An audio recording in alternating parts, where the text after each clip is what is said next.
everyone, I'm Amy Wilson here in Cheyenne, Wyoming for the Daddy, and we are coming to you from the EQN Sports Desk driven by Holiday Auto Group, and we just had our first short round, and now we get to congratulate our champions of the number 15 World Series Qualifier. So great job, Cody Wheeler, TyDaniel Holler. You guys just cashed in $14,740. That's a good day, isn't it?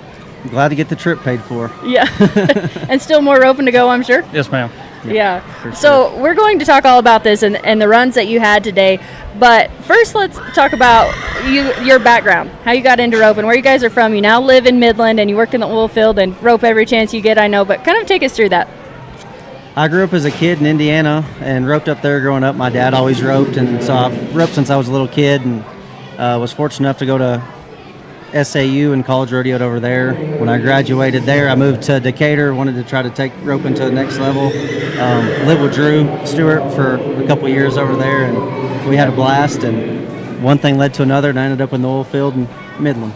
Still try to rope every day, and Cody and I get to rope every day, so it works out great.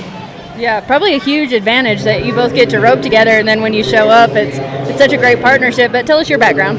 Yeah, kind of the similar story. I grew up in Michigan. I didn't come from a roping background. We had horses growing up, and we rode and stuff. And then as soon as I graduated high school, I left and went to Texas. And then I actually moved in with Jake, Clay, and Britt for 4 or 5 years in Broken Bow, and we roped every day together. And then I was rodeoing with a guy, Wesley Moss, over there in Decatur, and he works for EOG, which is oil and gas company, and I've been working for EOG for about 8 years now, and that's when I moved to Midland.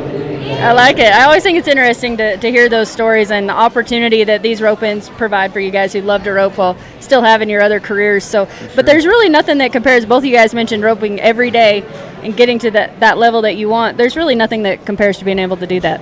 Oh, for sure. I mean, roping's the kind of sport where you can never master it, so you got to work at it every single day, and there's always something to get better at, So we try to do. We rope every day, go to work, come home, and rope every evening, and just try to get better every single day, Yeah. You guys both have nicknames. So Cody Wheeler, Hot Wheels, I'm told is what they call you. Yeah, Brian gave that nickname a long time ago, yeah.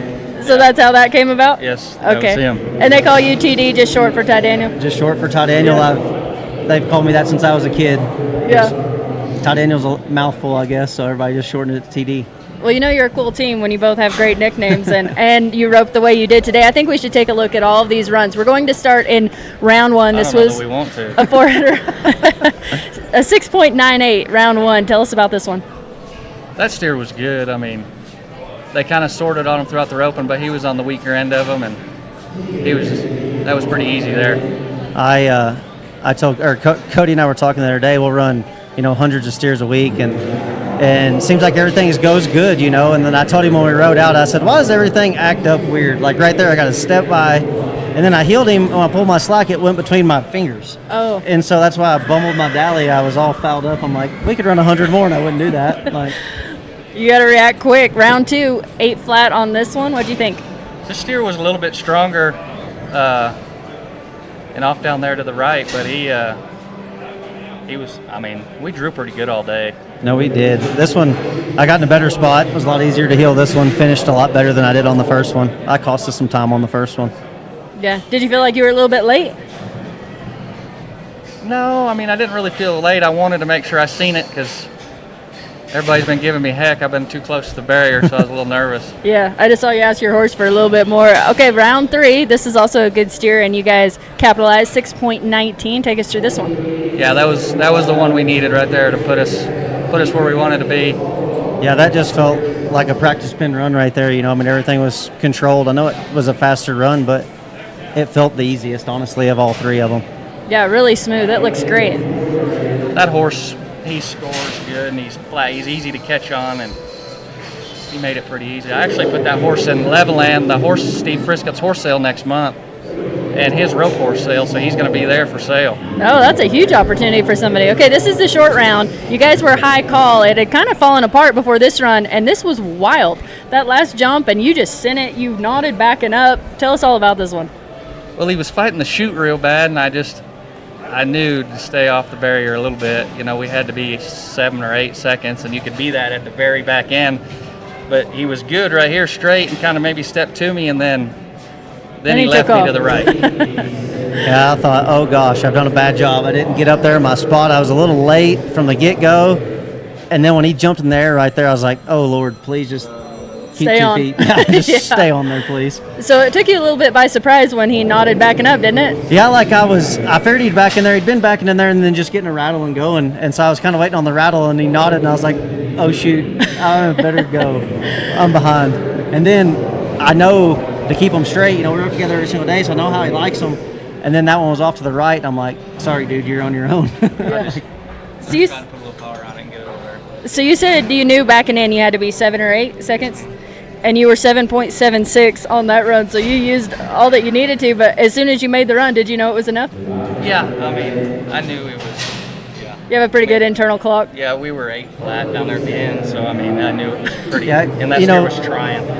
For sure, and when you have that regular barrier like that, people get caught up in watching the World Series starts. Well, the time starts so much faster, so when you run them that far, you're way longer.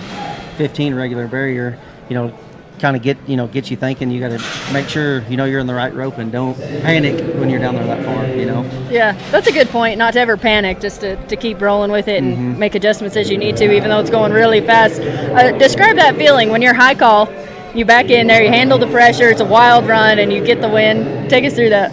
Well, the past month or so, we've been third high call everywhere, and I've screwed up every time. So I said, well, I'm going to take, I'd normally love to be third high call, but I'm like, I'll take high call today and change our luck. So it worked out. Yeah, for sure. No, I just kind of try to stay calm, just don't let your heart rate get up too high. And you practice every single day, so you've prepared yourself. Just try to go in there and let your machine work and react. Yeah. And that's what I try to do. Easier said than done. But A couple no times right before you guys, does that kind of ease what you have to do, or does it make you stress a little bit?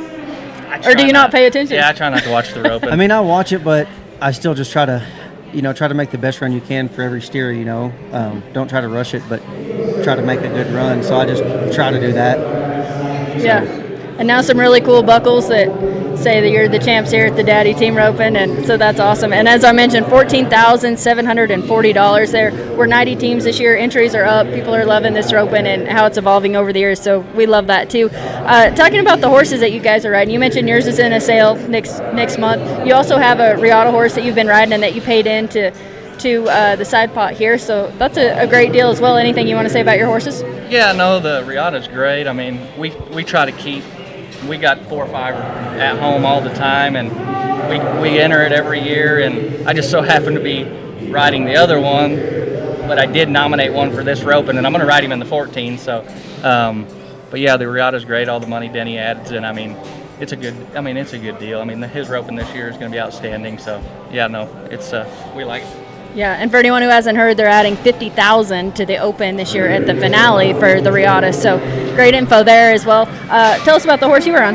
Man, the horse I was riding, he's 7 years old. Unfortunately, he's not Riata. I wish he was. I have a few at the house that are, so I'll ride those, at the Riata buckle. But that horse is 7. I got him when he was 5. Hunter Cook showed him as a 6-year-old, did great on him. So pretty nice horse, makes it pretty easy, fast-footed, and keeps his shoulders up, easy to dally on. I like that horse. Since I've got on him, it's been a game changer. It's been great. You guys have a little fan club here, and they told you not to forget your horse trainers. Yeah, I heard that. That's right. That's right. Well, we always like seeing all the support, and it's so much fun to watch short rounds, especially when they get exciting and have a lot of drama like this one did. And to see you guys get the win, this was fun. Anything else you guys want to add about being here or the rest of the day? This is my 3rd year in a row here, and I've been wanting one of these Cheyenne buckles, and I've had luck here each year, but I hadn't got the W yet, so I was sure glad to get that monkey off my back and get a Cheyenne buckle. Yeah, time to go get another one. That's right. What do you think? Oh, it's great. The weather's good. It's good to get out of Texas where it's been so hot. It's actually been pretty good, but it's still pretty hot. Yeah, It's this been week. beautiful here, so Yeah, yeah, for sure. it was fun, and they did a great job. Cattle are awesome, and I mean it's good. I guess everybody says they're good when you win, but I mean. I know I'm always safe to ask this question to the But winners. I mean, I roped like crap yesterday, and I mean, them steers were really good yesterday. No, so for sure. Yeah. They done a great job. Yeah, lots of highs and lows. We're glad this was a high for you guys. Good job. For sure. Thank you. Yeah, we're excited to see the number 15 World Series winners. We have Cody Wheeler, TyDaniel Haller. They were 28.93 on forehead to win $14,740. The fun continues here. You can watch it all live on roping.com.